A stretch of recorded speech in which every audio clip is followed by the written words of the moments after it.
If you find yourself saying, oh no, I don't have anything to wear, then I want to talk to you. I recently had a client say this to me. She was like, I just need help. I keep wearing the same mock neck top and jeans combo. I don't have anything to wear. So we scheduled a closet audit. I go to her place, and in true stylist fashion, we pull all the stuff out of her closets. Plural. She had stuff to wear. In fact, she had too much stuff to wear. And this, I think, is very common. We normally have so much stuff that we can't see what we have, so we keep defaulting to the same tried and true pieces. If this sounds like you, I want you to leave me a comment and raise your hand. You get up in the morning, you know some things you've got to do. You may have to leave the house. You may have an on-site, in-person meeting. So you go to your closet. You're going past hanger after hanger looking for something. No, not that top. Oof, why do I even have that skirt? I can't believe that dress is still in here, blah, blah, blah. With every swipe of that hanger, you grow more and more frustrated. Then you glance at the clock and realize, oh shoot, I only have 17 minutes before I have to get out of this house. So then you reach for the same tried and true formula. One, that's not uncommon. Two, it's because you have so much stuff, you can't see what you actually have. I know that sounds strange, but bear with me. It's going to make sense in a second. When we have so much stuff packed into our closets that we can't see anything, it's kind of like you can't see the forest for the trees syndrome. There's so much there, you can't see anything, so you go to what you know will automatically work, and therefore you don't use the other pieces you have in your closet. There are a bunch of different reasons for this, and I'm going to discuss some of them. And again, if you resonate with some of these reasons, don't feel bad. It's not a you problem. This is just kind of like a people problem. And one of the things I love about being a stylist is we get to bust through this problem so it no longer has a hold over your closet or your spending habits. Did you know that most women only wear about 20% of the stuff that's in their closet? 80% of their wardrobe goes unused. Now, I don't like that for a lot of reasons. One, it means you wasted money. That's money you could have spent investing, could have put away for, future purchases of a mattress, a house, a trip, whatever. So you've wasted money till you've wasted time. You had to go to a store and find this and buy this, or you spent time online finding it and you're not even using it. It's also a waste of space. That area that you use storing extra clothes could become a book nook or, the small play area. If you're anything like me, you could have used it for like a bar cart. I don't know. No judgments. Do you? But you've wasted time, you've wasted money, and you've wasted space because you've got all this stuff in there, but you're only wearing a small fraction of it. I don't like that. One of the reasons that this is common is because of brain drain, aka decision fatigue. We have so many thoughts running through our head day to day, what we need to pick up at the grocery store. Do we have stuff already in the fridge that we can use to make dinner tonight? And do I have to go back into the office soon? Is today my on day or my off day to go into the office? Oh shoot, I also need to go to the post office. When is the FedEx? We've got so much that's tumbling around in our head that when it comes to getting dressed, that's just an extra decision that we have to make. If you're already overloaded, you don't have the emotional bandwidth to do anything else. So you go for what you already know. Another reason we end up with a ton of stuff in our closet that we don't wear is because of binge buying. This is something that you'll really see like after a closet cleanse. If you've removed everything that doesn't spark joy in your closet, you got like 3 white tees, a lace body cage that you use on Halloween, and 2 pairs of pants. And you're like, oh, I need to fill up all this space again. Like, I legit don't have anything now. So you go out and you just buy all the things. But you buy just to take up space. There's no real thought or intention put behind it. So you end up right back where you were with all the stuff in your closet that doesn't resonate, that you don't wear. So that's another problem with this binge buying. Not helpful. Another reason you have a ton of stuff in your closet to wear that you don't wear is because of what I call the cute trap. This is when you see something on the hanger and you say, oh, that's cute. I like that. It's got a detail. It's got a color scheme that you don't normally wear, and you like it. But then you get it home and you're like, this doesn't go with anything I have. How am I going to wear this? So then you either end up wearing it with just a pair of jeans, which gets you in the rotation and the habit of only wearing it one way, or worse, you don't wear it at all. Another reason you have a bunch of stuff in your closet that you don't wear is due to boredom. This is when you've got all that stuff and it's fine. It's just fine. It's okay. It doesn't tickle your pickle. It'll do in a pinch. You don't want to put on stuff that's just eh. You're looking for things that make you feel great, make you feel good about you. And when you swipe past hanger after hanger and you don't see that thing and all you see are these kind of bland, lifeless pieces that don't really excite you, it's just more stuff there that's clouding your vision from the really, really dope pieces that you already have. And I kept this one for last because it's kind of touchy. And that's because of physical changes. If you are experiencing perimenopause, menopause, you've had kids and your body didn't snap back like a celebrity, so stuff has shifted and kind of moved in different ways, those pieces you have that you may still love may not fit the same way, but you're reluctant to get rid of it. I get it, no judgment. I've certainly held pieces that I should have let go sooner than I did. And I refer to this as the I have a dream section.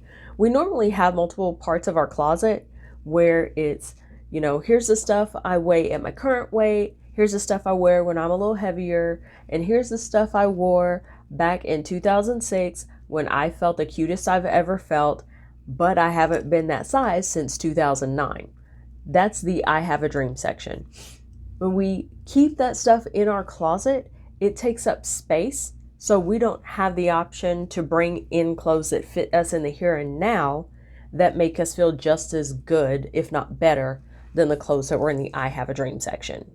Okay, now that I've given you some of the reasons that you have a wardrobe that's like 80% unworn, unwearable clothes, I want to talk to those of you that say, yeah, I have some of this sometimes, but that's not like a huge problem because I legit don't have anything to wear.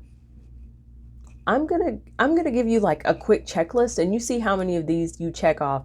And if you do tick off these boxes, then you're in the same boat. You actually have too much to wear.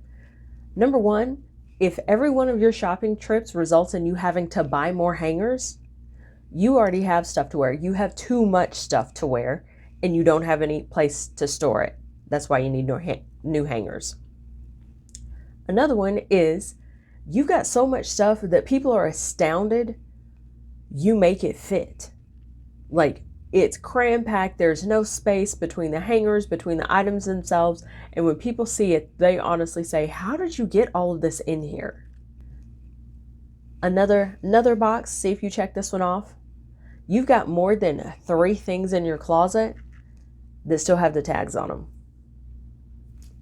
If they're still new with the tags, they haven't been worn, and you've got at least 3 pieces in there, I guarantee you've got so much stuff that you're reverting back to those same tried and true pieces. Another box may see, when you're going through your closet looking for stuff to wear in the morning, and you quickly say, where did I even buy this? Ma'am, you've got too much stuff. You're not in the, oh, I don't have anything to wear camp. You're like, ooh, I got too much. I've got so much stuff in here. I don't even remember when I bought some of this stuff. Camp. Okay. That's one thing we're going to do here is be honest with ourselves. Okay. We can't get better if we don't acknowledge there's something off. Okay. Another sign you've got too much to wear is if you started encroaching on your significant other's space, you're out of line. They need space too. They also need space. Give them space. Another sign that you've got too much is you're on a first name basis with the FedEx or UPS driver because they're making so many deliveries to your place. This one's a little personal for me, but again, being open, being honest, being accountable, because that's what we do here. I've had that happen before. Oddly enough, I actually knew the UPS guy's schedule, so I could run home on a lunch break and be there in case I needed to sign for it, or at the very least, put it inside the door before anybody could take it. And one day I even called him out on the fact he was late, and he was like, I didn't think anybody would notice. That's my own. I'm working through it. But if you know their name, you know their schedule, and you can call them out when they're late, you might have something of a problem. Lastly, last little box, see if you can check this one off, is if you can't remember the last time you were able to fully close your closet or your dresser drawers, yeah, you don't have nothing to wear. You've got too much to wear. If you ticked off more than 3 of those boxes, you're also in the trap of, oh, I don't have anything. You have a ton of stuff to wear, and that's okay. That's why I'm here. But yes, be honest. We got to be honest with ourselves. You've got too much stuff.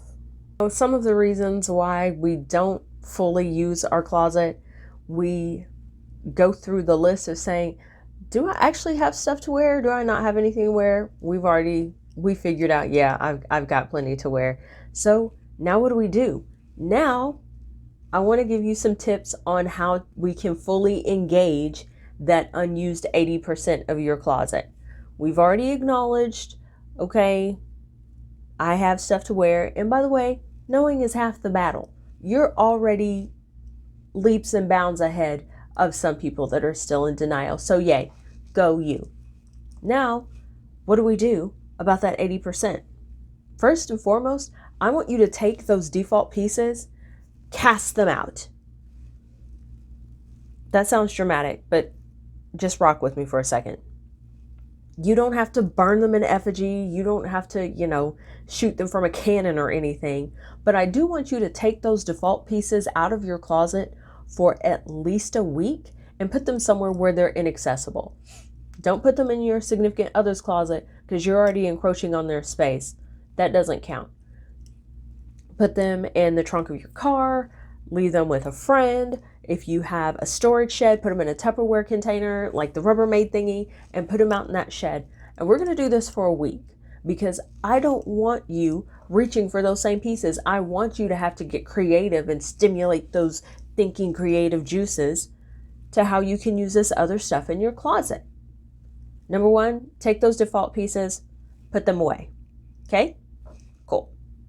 Step I want you to do is look for new color combos. A lot of times when we say, oh, I don't have anything to wear, it's because we're looking for and looking at the same color pairings. Mix it up. Go with a deep eggplant and a really light mint. Go with a cobalt blue and a soft yellow. If you're not really sure how to kind of mix those and you don't want to make a misstep, which sidebar, it's not that serious. If you pair something that someone else doesn't think go together, they don't pay your bills. Who fucking cares about their opinion, Try it. If you like it, put them together. But if you want something that's a little more cohesive so you can actually kind of get comfortable with it, go to an art supply store and get a color wheel. It's going to have different ways that tell you what colors complement each other, and you can start there. Also, try mixing in different prints. If you're afraid, oh, I don't want to mix prints and then look like I've got Alzheimer's, start with different prints in the same color family. Think of black and white stripes with the black and white polka dots. So the second thing we're going to do is after we've banished our default pieces to Mordor, but like temporarily, is we're going to look for new color combos and new print combos. Third thing we're going to do is plan ahead. Did your parents make you do this like in elementary school or junior high? My mom did. And it turned out to be a gift for multiple reasons. One, it got me in the habit of clothes prep. And two, it helped me to, since I've never been a morning person, that time that I would normally spend looking through my closet, trying to iron my clothes and get ready to go, I didn't have to bother with that. Everything was done the night before, if not the week before, and then I could sleep a little bit later that morning. Clothes prep will save you time and frustration at the beginning of your day. That's automatically going to put you ahead of the curve. Who wants to start off their day frustrated, not wearing something that really makes them feel great? It's just something that feels okay. And then the worst is like when you have something on that's just kind of bleh and somebody compliments you on it, doesn't it almost kind of make you feel worse? You're like, I didn't put any effort into this. Please don't. Just don't. So if you clothes prep, if you plan ahead, you can save that morning frustration, that extra morning time that's wasted looking for something to wear and then finally ironing it or putting it in the dryer, doing whatever. You can take that extra time to meditate, to say a prayer, to plan your day. I don't. I use it to sleep late. As I said, never been a morning person. I'm still not. But you can be very active with that additional time, or you can join me and just sleep later. Choice is yours. No judgment. The next thing we're going to do is find new ways to wear our stuff. Think about if you've got a romper that you really like, put it under a long-ish cardigan, belt it, or just button it, and now it looks like a sweater and shorts combo. If you have a mini dress that you really like and you want to rotate it, do like a half tuck and tuck it into some high waist pants, and now it looks like a top. Take that time that you're using to clothes prep and have fun.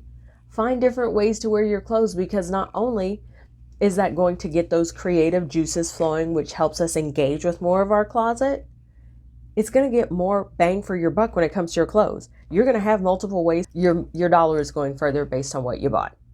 Make sense? Okay, last tip I want to give you is swap out your accessories. I always find this is interesting because a lot of my clients overlook this one. If you have a particular kind of choker style necklace that you always wear with like a crew neck blouse or whatever, get a drop pendant, get a Y necklace, and see how that changes the look.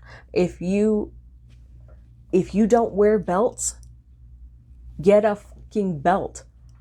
You'd be amazed at the difference having a pair of jeans that has an interest. I'm going to go ahead and show you my belt. Why not? This simple belt I absolutely love, and it adds pop and polish to so many different outfits by just putting it on. Get some belts. If you've got a pair of shoes that you normally wear with a skirt, instead of going with your classic, almond toe heels, try a pair of like strappy dress sandals with a chunky heel. Try pairing it with brogues. There are so many things that we think, oh, well, those just automatically go together. They don't have to. That's the beauty of it. You can mix it up and it will give your clothes and your entire outlook, and therefore your outfit, and therefore your outlook, an entirely new vibe. So last thing I would say is swap out your accessories periodically. Find new ways to wear your old pieces. Okay, so we've gone over some of the different reasons you feel like you don't have anything to wear, which is not accurate. You totally have stuff to wear. We've even given you some indications you've got too much stuff to wear. And now I've given you some tips on how you can wear the stuff that you already have so you don't have to ditch everything and then be in a rush to fill your closet back up with more subpar stuff that doesn't make you feel great. So I want you to try some of these tips and tricks. If you do, let me know how it works out. Let me know what you tried. Did you swap out your accessories? Did you take, a few hours to have some fun and plan your week ahead? Did you get a color wheel and start mixing up your colors and your prints? Let me know. I'm really interested. And what do you find is your biggest struggle when it comes to the I have nothing to wear loop? Is it not realizing that you have so much to wear, you legit don't have anything, or you have a bunch of bland pieces? Let me know below, and I will see you in my next video. Bye.